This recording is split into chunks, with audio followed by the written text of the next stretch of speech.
हम्म आप लोगों को एक अजन्मी कुंडलनी के बारे में ज्ञान बताया गया था कुछ टाइम पहले। इसके ऊपर एक साधक ने सवाल उठाया है। किसी ने नहीं पूछा पर इन्होंने पूछा, मुझे बहुत प्रसन्नता मिली। अजन्मी कुंडलनी से माँ का कार्य कैसे कर सकते हैं? कैसे प्रार्थना करनी है? मुझे बताइए, मेरा मार्गदर्शन कीजिए। ये सवाल है पहला। इससे जुड़ा हुआ जवाब कौन देना चाहेगा? कैसे होगा कार्य? किसके चित्त में आ रहा है?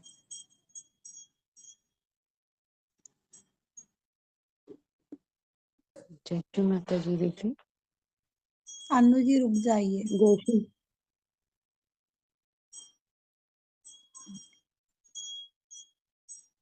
बाकी बोलो। जो नहीं बोलते ना उनको बुलवाना है अनु जी अपने से।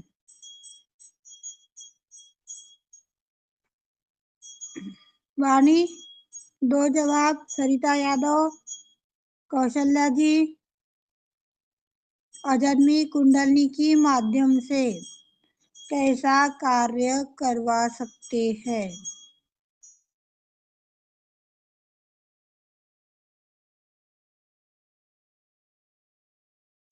हाँ ना, कुछ तो बोल दो। नहीं बोलेंगे तो कोई आपको पनिशमेंट थोड़ी ना दीदी, मिल रही है यहाँ।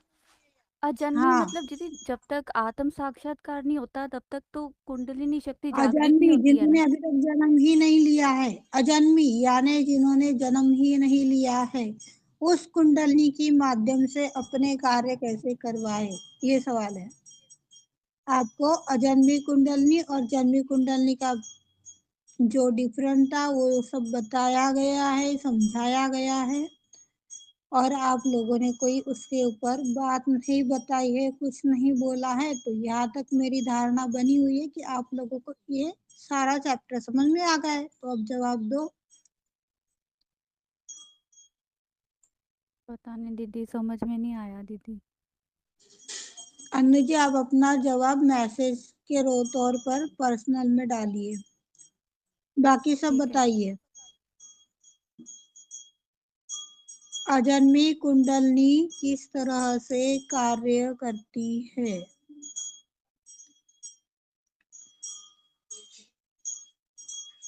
कौशल्या चौबितकर, अनीता दीक्षित।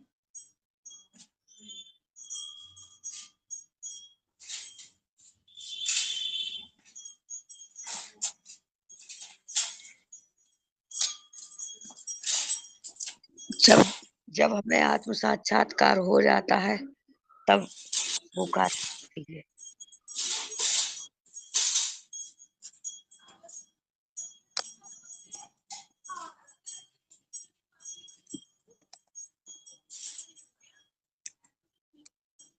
गलत जवाब है अनीता जी।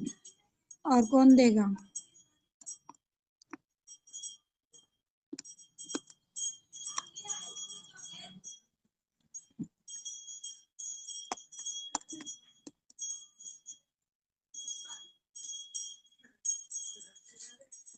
आज दो साधकों के दो सवाल है, इसी के ऊपर रहेगा। आप लोग वाणी से आत्मसात करके नहीं आए हो, वाणी के ऊपर चर्चा नहीं होगी। मेरी भी वाणी आत्मसात करनी नहीं हुई है। दोनों रीजन है। मेरा भी नहीं हुआ, आप लोगों ने भी नहीं किया। चर्चा नहीं होगी। दूसरा क्या सवाल है? अभी तक डाला ही नहीं है।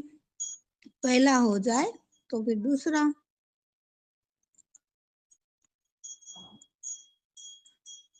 जय श्री माता जी। दो जवाब। अजन्मी कुंडली को जो है परमात्मा हर तरीके से अपनी माता पिता चुनने का जो है अधिकार देते हैं। वो उनके ऊपर डिपेंड रहता है कि उनको कैसे माता पिता चाहिए। अगर वो अपने माता-पिता स्वयं चुनते हैं, तो उसपे परमात्मा का कोई आगे दोष नहीं रहता कि हमको ऐसे माता-पिता दिए हैं या हमारे माता-पिता इस टाइप से है।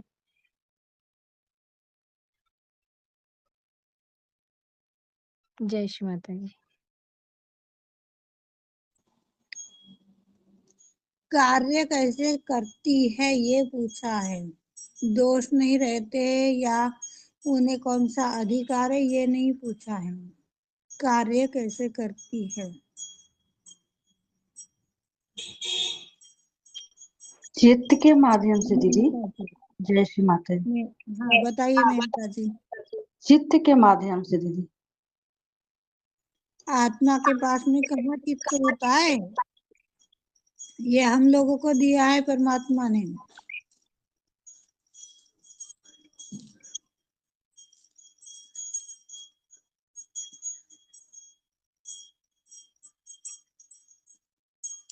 अरे इमेजिन तो कर लो।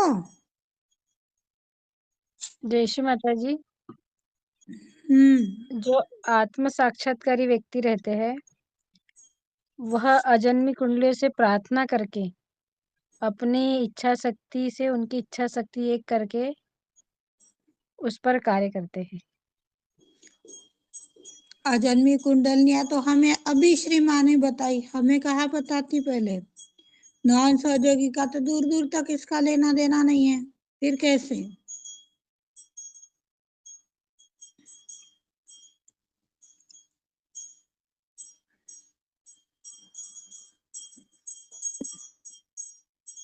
कितनी सुंदर प्रगति है हम सबकी। माँ प्रसन्न हो रही है, मुस्कुरा रही है हम सभी को देख के।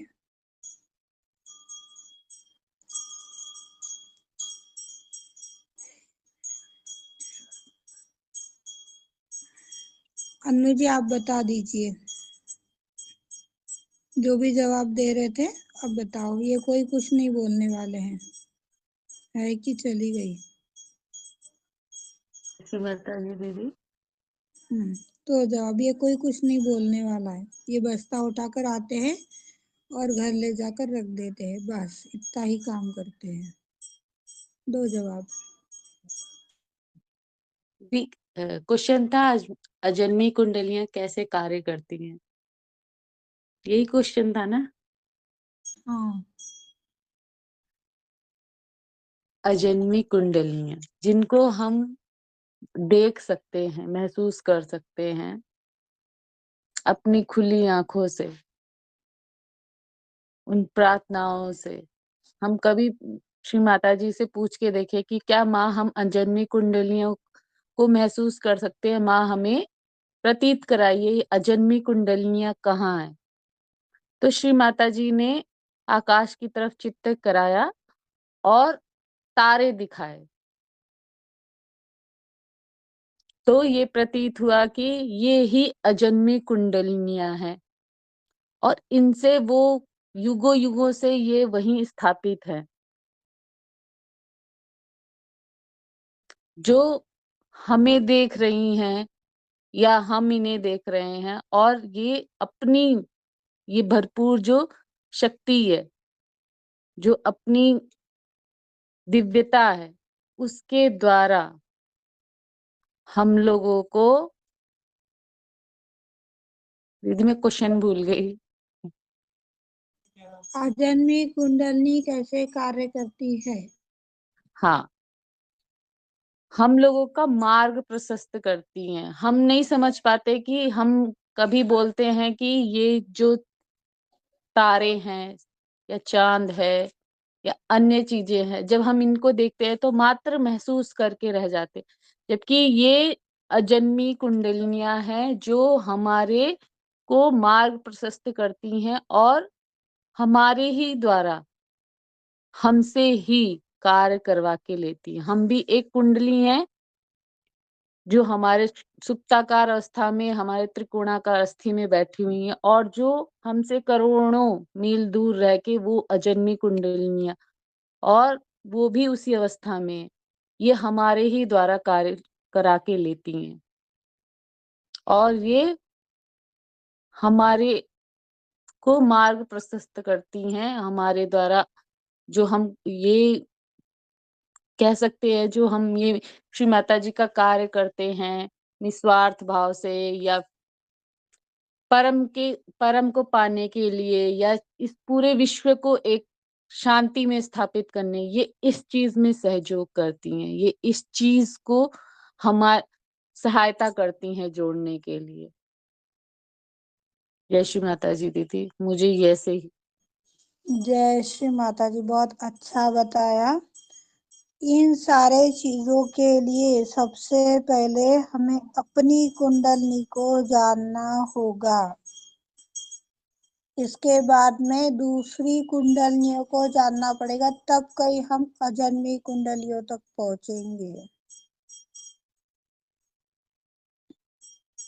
उसकी हलचल को अनुभव कर पाएंगे, उसके कार्य को देख पाएंगे। कितने ऐसे भाई बहन हैं यहाँ पर कि जो अपनी कुंडली को पहचान पा रहे हैं आज के तारीख में।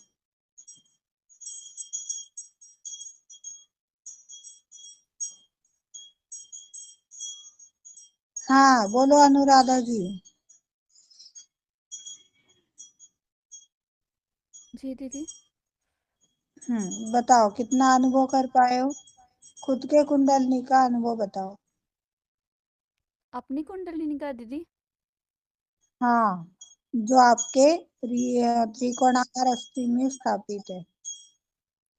दीदी आवाज कट रही है आपकी। जो आपके सूक्ष्म नाड़ी तंत्रों में स्थापित है, उस कुंडली का अनुभव बताओ। जी दीदी।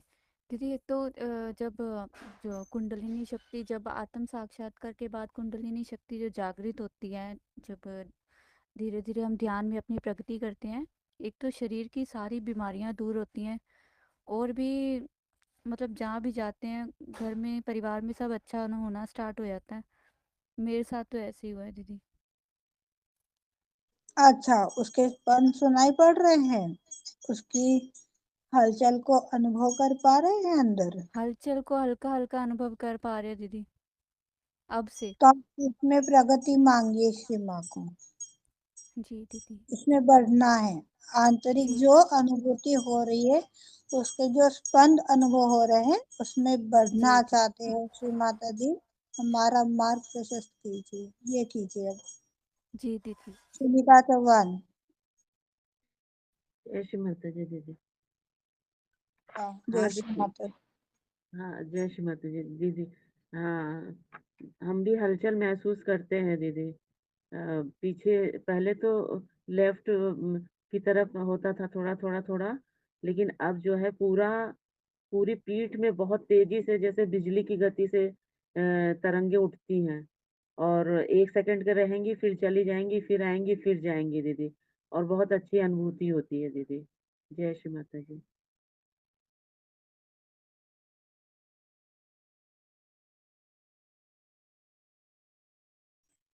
ये इसको क्या बोलते हैं? यहाँ पर किसका कष्ट आया है? अभी अभी अनुभव हो रहा है। यहाँ पर किसका कष्ट है? ये कौन बताएगा किसका है? अभी अभी आया है, अभी तक नहीं था। दिख रहा है ये भाग, मुझे इसको क्या बोलते हैं आप लोग पता नहीं।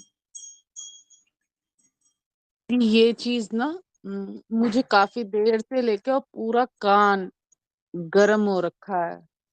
काफी देर मतलब जब से ध्यान में बैठी हूँ, जब से आपने ये पूछा है ना कि कुंडलिनियां क्या होती हैं अजन्मी, तब से ये राइट कान और ये नीचे का गर्म ही निकल रहा है। जय श्री माता जी दीदी। हाँ रेणु जी।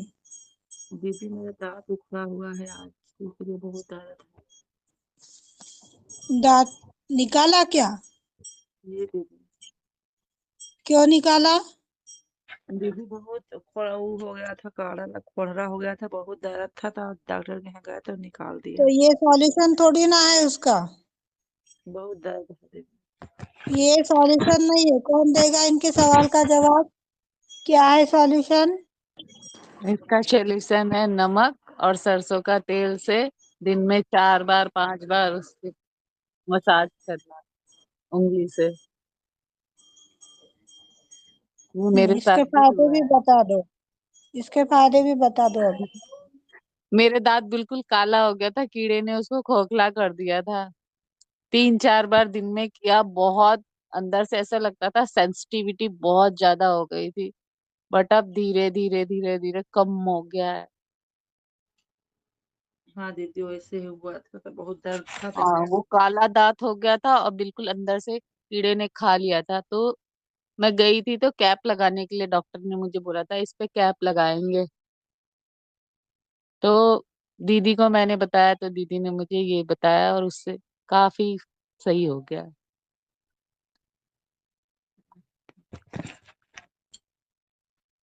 और कौन एक्सप्लेन करेगा इस चीज को?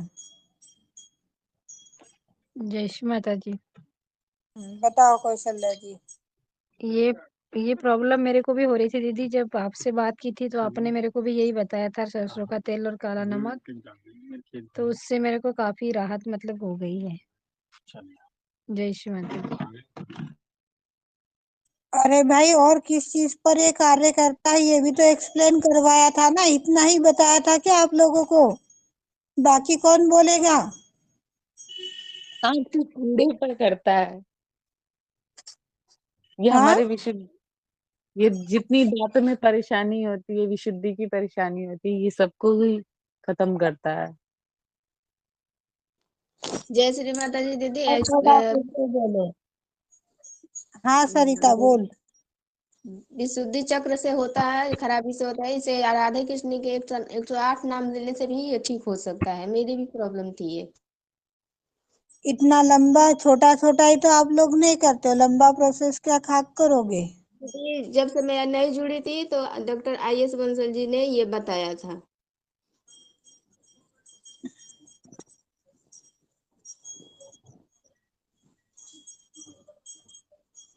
तब और से ये कौन नहीं। बोलेगा?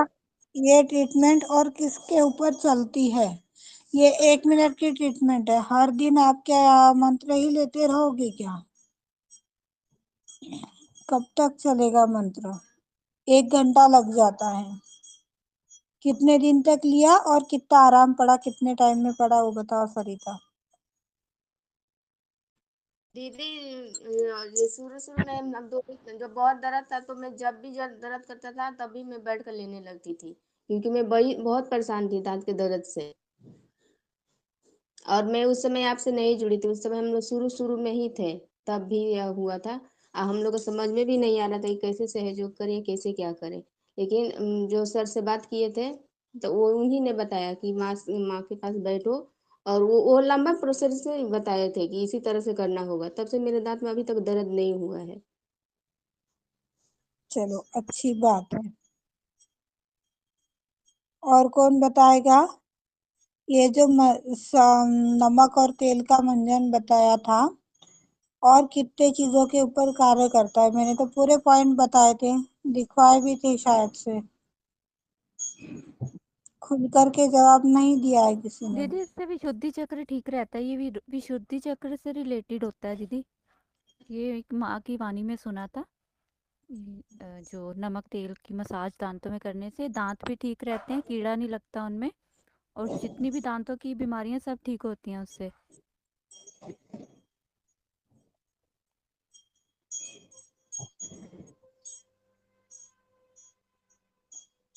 सरसों का तेल और सेंधा नमक बताया है, काला नमक नहीं बताया है। सेंधा नमक, सरसों का तेल, इसका मिश्रण बनाइए। 4 चम्मच यदि सॉल्ट है तो 1 पौन चम्मच इतना तेल डाल करके इसका मंजन बना लीजिए।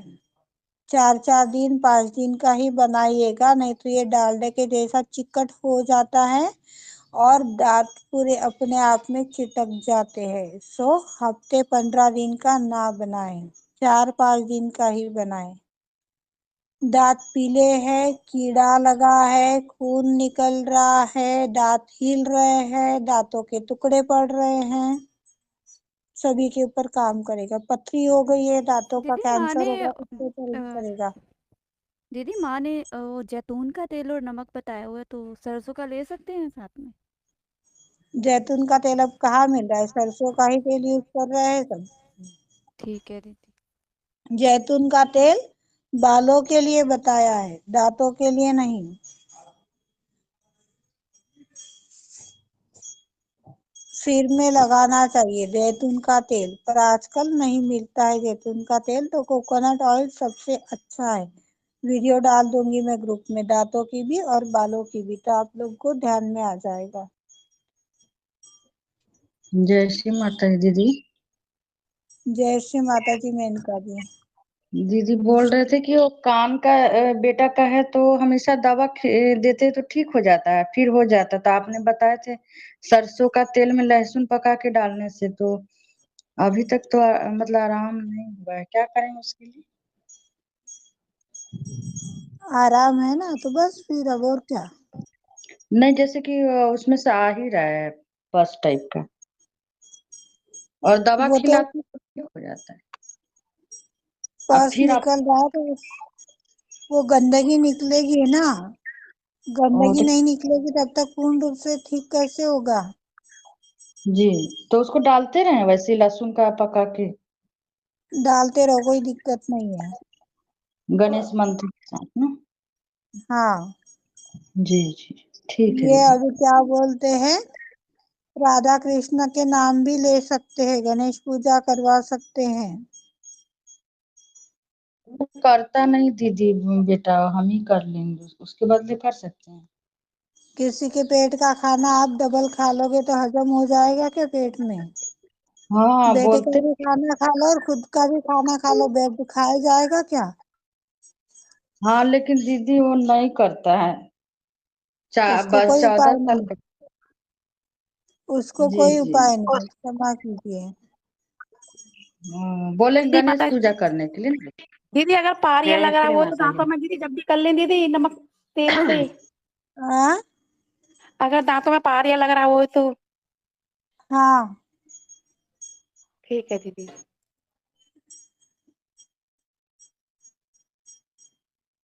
अरुणा जी, आप कुछ जवाब देना चाहोगे। अजन्मी कुंडलनी कैसे कार्य करती है, बहुत सुंदर सवाल पूछा है पूछने वाले ने। दीदी मैं एक काम में हूँ, अब नहीं बता सकती, इसके पहले बता सकती थी। क्यों नहीं बताया फिर, चलो कोई बात नहीं। दूसरा सवाल, आज मौन व्रत ही क्यों करना चाहिए, बहुत अच्छा जवाब सवाल है, किसने किया था ये सवाल। हाँ, क्या रीजन है मौन व्रत करने का,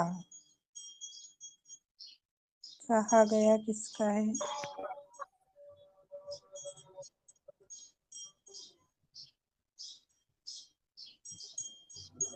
जय श्री माता जी दीदी। जय श्री माता जी। बताओ दीदी। हाँ, मैं सवाल ही ढूंढ रही हूँ, किसने सवाल किया था उसी का जवाब दे रही हूँ, पर सवाल मिल जाए तो जवाब देने में अच्छा हो जाएगा मुझे। अच्छा, कहाँ देखूं? बताओ, आप जो भी बताना चाह रहे हो बताओ।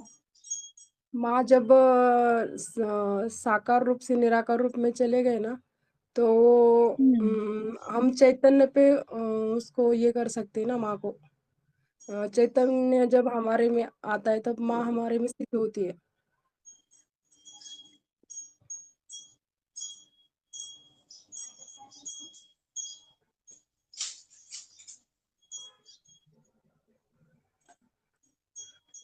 और कल्पना जी। ये हम जो है माँ को जो है अपने सहस्त्रार पे महसूस कर सकें, मौन रहकर, शांत रहकर। और जब तक मौन रहकर भी हम निर्विचार या शांत नहीं होंगे तो फिर मौन रहने का कोई फायदा नहीं है। मौन क्यों रहना है। मौन रहने से शक्ति हमारी जो शरीर की जो कुंडलिनी शक्ति जो हमें वो बढ़ती है, हमारे अंदर शक्ति बढ़ती है दीदी। और हम माँ को एक अपने मिनट ना, एक मिनट।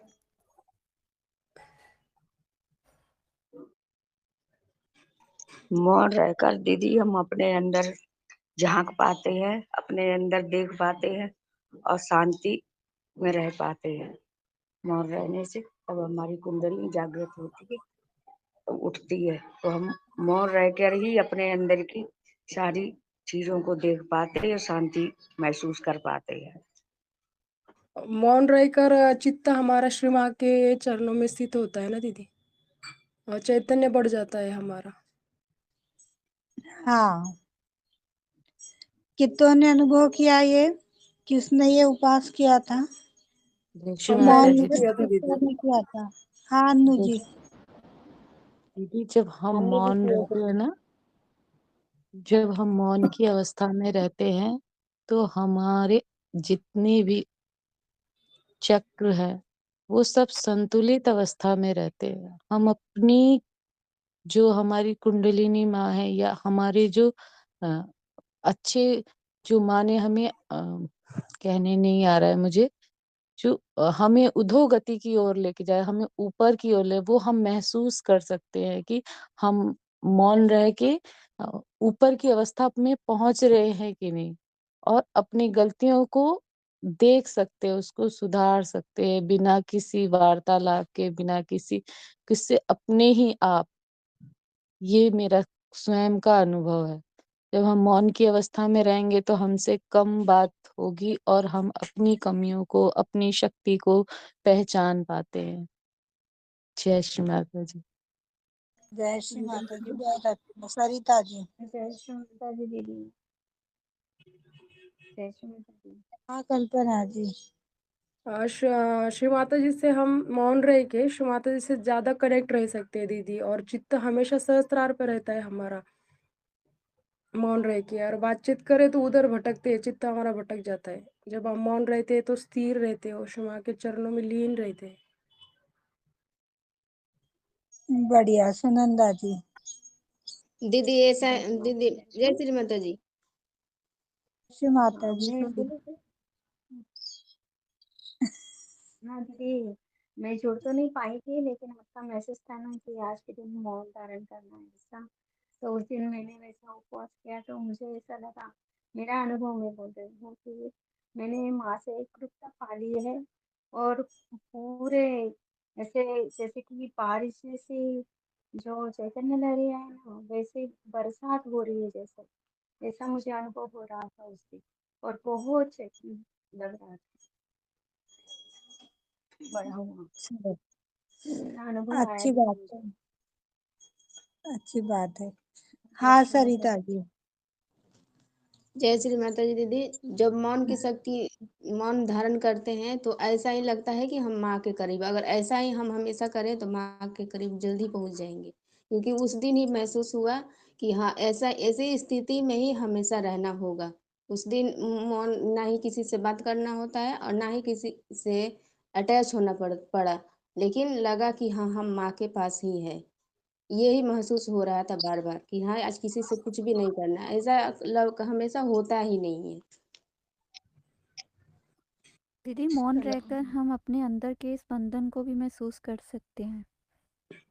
बहुत सुंदर। हाँ सुनीता जी। जय श्री माता जी दीदी। दीदी, मौन रह के हम अपने को अंदर से बहुत अच्छे से जान पाते हैं, हमारे अंदर क्या अवगुण है इसको बहुत अच्छे से महसूस करते हैं, और कुंडली माँ की शक्ति को महसूस करते हैं पूरी तरीके से। जय श्री माता जी। बहुत बढ़िया। दीदी, मौन रह के स्वादिष्टान चक्र भी क्लियर होता है ना हमारा? सभी क्लियर होता है, स्वादिष्टानी क्या। अच्छा। रानी समझ में आ गया। देख सभी ने बहुत अच्छा जवाब दिया है। रानी, इस सवाल को लेकर के बड़ी प्रसन्नता हो रही है मुझे। हाँ, जय श्री माता ये, जी दीदी। हाँ जय श्री माता जी। जय श्री माता जी दीदी। माँ भी बहुत खुश है, मेरे हाथ का चैतन्य बहुत तेज आ रहा है। बहुत सुंदर स्थिति बन रही है दीदी, बनी हुई है। रानी ध्यान में आ गया। हाँ दीदी। जय श्री माता जी। हम सभी बात कर रहे हैं तो ये स्थिति आ रही है हमको, सहयोग की बात कर रहे हैं तो माँ कितनी खुश हो रही है। हम्म। बोल दो जो भी बोलना चाह रहे हो।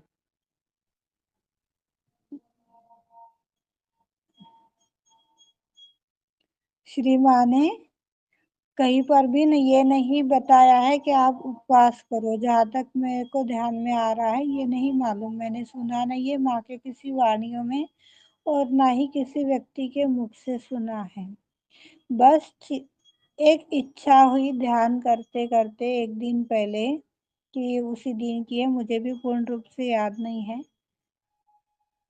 आज श्री माँ ने पांचों तत्वों के ऊपर कार्य करना शुरू कर दिया था अपनी बिना आवाज से। जब माँ बिना आवाज से सारा कार्य कर रही है तो हमें भी उसी शांति में स्थापित होना चाहिए। पांचों तत्व पर जब माँ कार्य कर रही तो हमारा शरीर भी तो पांचों तत्वों से बना है, हमारे चक्र भी तो पांच तत्वों से ही बने हैं, हमारी नाड़ियां भी पांच तत्व से सॉरी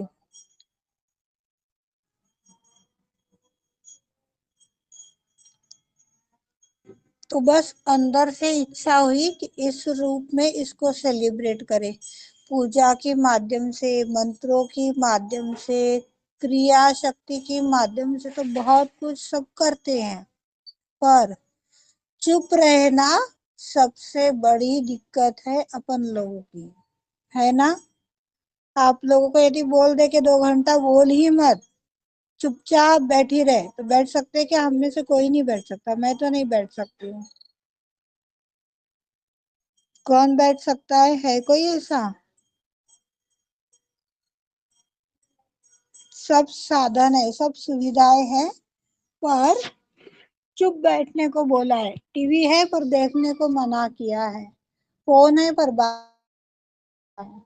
बाहर जाने को मना किया है। बैठ पा रहे क्या? कितने हैं बताओ? दीदी घर में कोई बैठने ही नहीं देता चुप।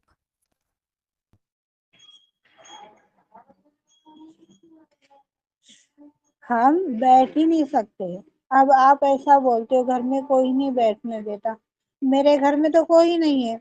आज से पहले ये सिचुएशन थी कि मैं बोलती थी तो किसी को अच्छा नहीं लगता था, पर इस दिन बड़ी परीक्षा हो गई मेरी। तो सिम्बा ने चित्त में लाया कि आपको ये व्रत करना है और करवाना है। बोला ठीक है, करवाना है तो संदेशा दे दिया, माँ आप जिससे करवाना है करवा कर ले लो, खत्म, बहानी हो गई।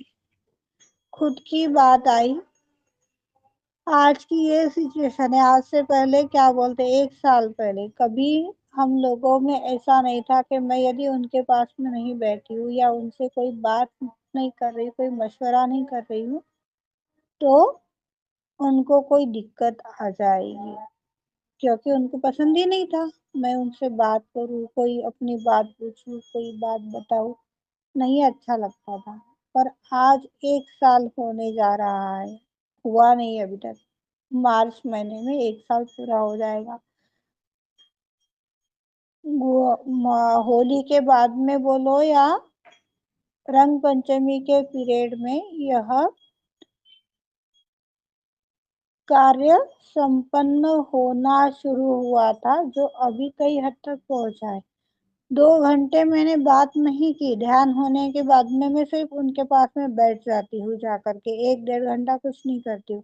उनको ऑइंटमेंट लगा कर देना है, मसाज करनी है, जो भी उनकी गतिविधियां है सब वो चलती है।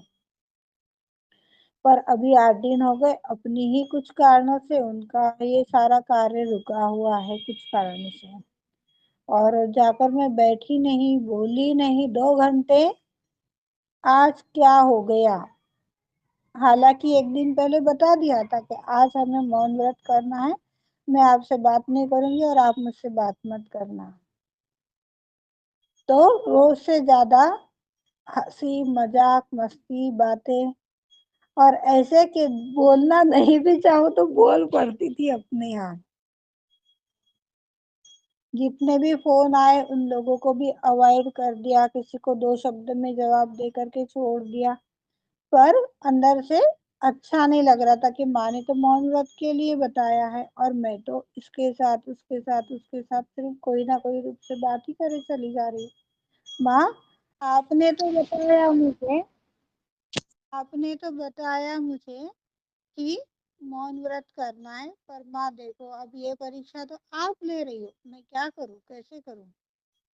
इतना सुंदर माँ ने जवाब दिया, इतना बोलते ही तू अंदर से तो बनी हुई है, बाहर वालों से क्या लेना, कौन क्या बोल रहा है, क्या कर रहा है। और ऐसे वाइब्रेशंस बढ़ गए उसी क्षण से, मेरी पूरी पीठ ठंडी पड़ गई। उस दिन भी यही थी और आज भी यही है, पूरी पीठ ठंडी है।